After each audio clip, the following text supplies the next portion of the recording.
नमस्ते बाल दोस्तों। हिंदी व्याकरण के पिछले वीडियो में हमने हिंदी वर्णमाला, स्वर, व्यंजन, संज्ञा, लिंग और वचन के बारे में पढ़ा।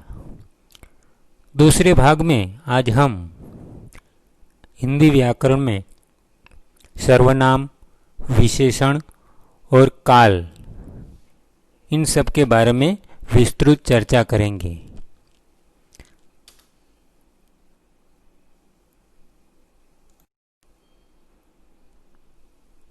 हिंदी में सर्वनाम किसे कहते हैं?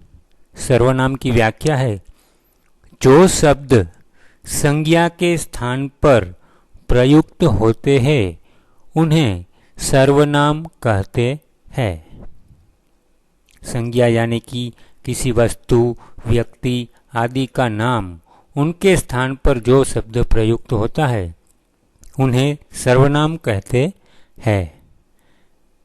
जैसे मैं, तुम, वह, आप, उस, इसका, उसका आदि शब्द सर्वनाम कहलाते हैं। इनका एक उदाहरण देखेंगे। राम आज घर नहीं आएगा, वह बाजार गया है।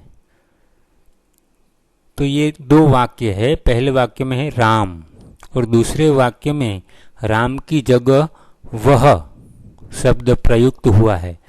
तो ये वह शब्द है, उसे हम सर्वनाम कहेंगे। एक दूसरा उदाहरण देखते हैं। मनोज अपनी पाठशाला में अव्वल है, लेकिन उसे खेलना पसंद नहीं। दूसरे वाक्य में मनोज की जगह उसे शब्द का प्रयुक्त हुआ है, इसलिए यह शब्द सर्वनाम कहलाता है। सर्वनाम के मुख्य भेद देखें तो पुरुषवाचक सर्वनाम। इस प्रकार में मैं, हम, तू, तुम, वे, यह, वह आदि शब्द का प्रयोग होता है। इसके बाद निश्चयवाचक सर्वनाम। इस प्रकार में निश्चय का बोध होता है। उसके बाद निजवाचक सर्वनाम। उसका उदाहरण हम देखेंगे। मैं यह काम अपने आप ही कर लूँगा। तो उसमें ये निजवाचक यानी कि मैं शब्द का प्रयोग हुआ है। उसके बाद संबंधवाचक सर्वनाम। वह लड़का जो नया आया है पढ़ने में तेज है। तो उसमें दो शब्द का मेल होता है, उसे हम संबंधवाचक सर्वनाम कहेंगे। अनिश्चयवाचक सर्वनाम। कुछ दे दो, घर में कुछ नहीं है। इस प्रकार में कुछ भी वस्तु निश्चित नहीं होती।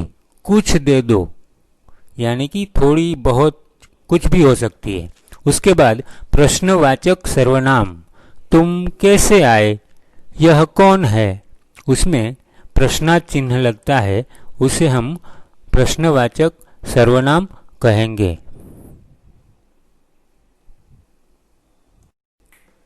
विशेषण। संज्ञा या सर्वनाम की विशेषता बताने वाले शब्द को विशेषण कहते हैं। नीचे एक उदाहरण दिया हुआ है। मोहन बहुत सुंदर बालक है। तो उसमें मोहन है वो संज्ञा है, बहुत है उसे हम प्रविशेषण कहेंगे। सुंदर उसे हम विशेषण कहेंगे। मोहन सुंदर तो है, बहुत सुंदर बालक है, बालक को हम विशेष्य कहेंगे। विशेषण के मुख्य चार भेद है। पहला गुणवाचक, जिसमें गुण का बोध होता है। दुष्ट लड़का, मोटा आदमी, हरी कमीज। तो ये सब गुणवाचक विशेषण की तुलना में आते हैं। परिमाणवाचक, थोड़ी चाय, 2 मीटर कपड़ा। उसके बाद सार्वनामिक विशेषण, यह आदमी चोर है, तुम्हारे जैसा आदमी, तो ये सब सार्वनामिक विशेषण हुए। संख्यावाचक विशेषण, उसमें संख्या का बोध होता है, जैसे 4 बालक, तीसरा आदमी आदि। उसके बाद हम काल के बारे में चर्चा करेंगे।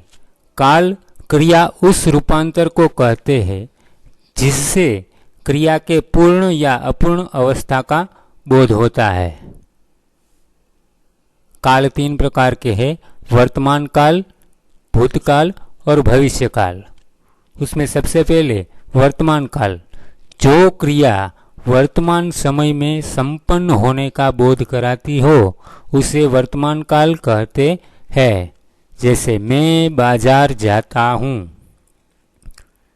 वर्तमान काल के मुख्य 4 प्रकार है। सामान्य वर्तमान काल, मैं जाता हूँ।